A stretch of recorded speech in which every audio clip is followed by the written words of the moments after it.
This was John 7:53. This is the verse we left off last week. It's one sentence long.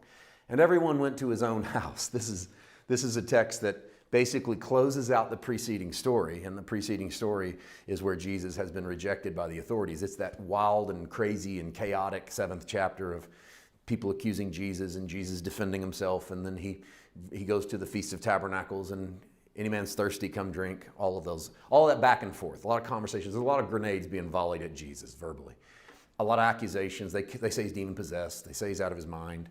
You get to the end of the chapter and everybody goes to their house. Well, then 8 starts this way, but Jesus went to the Mount of Olives. And that drives me crazy to no end that you start the 8th chapter with a conjunction that's technically a rebuttal of the last verse of the 7th chapter. So everybody goes to their house, but Jesus goes to the Mount of Olives. You think, why couldn't that have just been the end of the 7th chapter?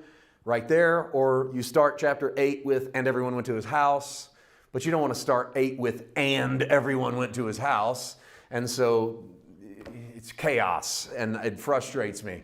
But that's why I wanted to put them together, because I want you to see that this is really the introduction to a greater story. 7th chapter ends, 8th chapter opens. We're going to be introduced to this story. However, the real issue, and I really debated as I was preparing for tonight, because when you talk about the woman in adultery, you're introducing a topic that everybody in the room has come to the table with some knowledge. When we talk about this story, we have our ideas and we kind of bring our thoughts to the table, and everybody wants to know where's the guy and what does Jesus write in the dirt and what's it look like when they drop the stones and were they really going to kill her and what happens if they do and what's the trap they're laying for Jesus, and I will cover all of that. But there's this issue with whether this story is authentic and whether it belongs, and you might, depending on what translation you're accustomed to reading, if you read stuff like the King James, the New King James, you might never see the fact that this is in dispute. But if you read stuff like the NIV or the ESV, some of them bracket the following story, starting in 753.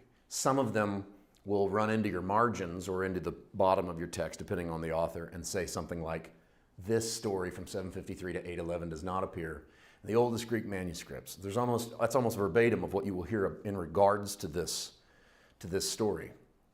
And I thought about just saying that. That would be the whole thing I said about it, was like, okay, there's debate as to whether or not this belongs in the Greek. I think it does, and then move on. And then jump into the meat of the story. And I couldn't do it because I feel like part of studying the Bible, if we're doing a sermon on the woman caught in the act of adultery, then we make a passing mention about that. And then we jump into the meat of the sermon and we really attack the theology of it and try to parse that into something you can use. But if we're doing a study, part of the reason we're doing this is to get below the surface. It's to get below Sunday go to meeting sermon time and get down into the real meat of an issue and say, what could we learn about this if we took our time? Because we're in that microwave society already. It's all really, really fast paced, and I need a real snippet. I need 140 characters or less. And I don't know that we're getting any more intelligent doing it that way, so we slow down. And so as I started to think in those terms, I thought, well, why not take our time and really tackle this and really decide how we feel about this text? And then at the end, time allowing, we will expand on the text and read the whole story. I won't read the whole story yet because I want to deal with this whole criticism of whether this belongs. So let's assume for a moment that this story did not exist in John's narrative. That John 7:53 to John 8:11, the story of the adulterous woman, is an addition. And if that's the case, then the text would stop at John 7:52 and pick up at John 8:12, and that would look something like this. They answered and said to him, are you also from Galilee? Search and look for no prophet has arisen from Galilee. This is where we ended last week. This is the final volley.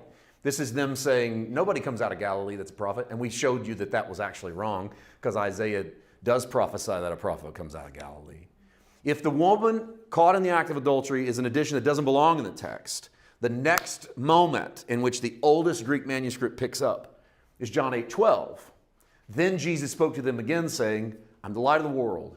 He who follows me shall not walk in darkness, but have the light of life. the conversation just flows on into the next part. And that does tend to tilt towards the Feast of Tabernacles fulfilled hermeneutic.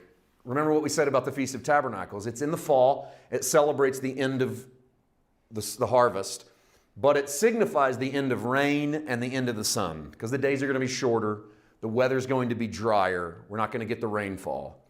And so you would celebrate and ask God to provide you with the light for the winter and the water for the winter. It was sort of and that's why you had a new moon, so you had the night light.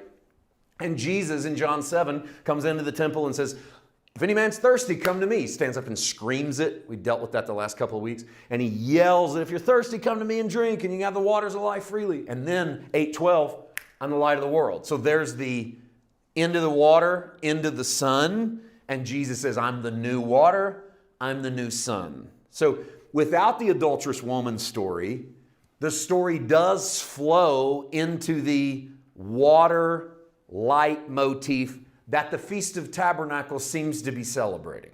Okay? So to be fair, the flow of the Gospel of John seems to be taking you down okay, come here and watch what Jesus does to the Tabernacles feast. Water and light. And it sort of weaves that little river as we move headlong on into the next miracle, or set of miracles. And if you did move past this story and you just went with that motif of Feast of Tabernacles, light, water and light, Jesus begins to pitch himself more as the light. By the end of the 8th chapter, they're ready to kill Jesus. And we'll see that in a little bit as well. And then we're rushing headlong to the cross with stories interspersed here and there. However, here it is. And it's been there for hundreds and hundreds of years. The story that appears in no other gospel, this story of Jesus and the woman caught in the act of adultery. So I wanted to put a few points up here as to kind of work through this. Some manuscripts include the story earlier, as far back as John chapter 7. Some Greek manuscripts we found, it pops in the middle of the 7th chapter. Others have it as the last story in John. I find that one curious. The book of John, where it ends for us, some of the older Greek manuscripts have the story of the woman caught in adultery right there, at the end of the Gospel of John. There are still others. This is why I told you that maybe it does appear in other Gospels. There are other Greek manuscripts that include this story in the middle of Luke. A few even included at the end of Luke, just like the John account. The book of Luke ends, story of the adulterous woman.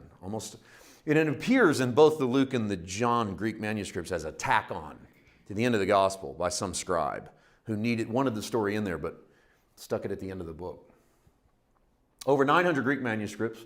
That number seems like a lot, or I don't know if it seems like a lot or not, but we've got a lot of Greek manuscripts. Over 900 Greek manuscripts include the story somewhere, either in John, middle of John, end of John, John 8, middle of Luke, end of Luke, wherever it appears. This to me is interesting. Wherever the story appears, it's always complete and it's virtually identical. Not one Greek account in the 900 gives you part of it. Not one of it parses it out. Not one of it changes the content. There's a word here or there. That's natural. That's going to happen anytime you have people transcribing down the line for centuries. You're going to get a word. You're going to get a punctuation moved.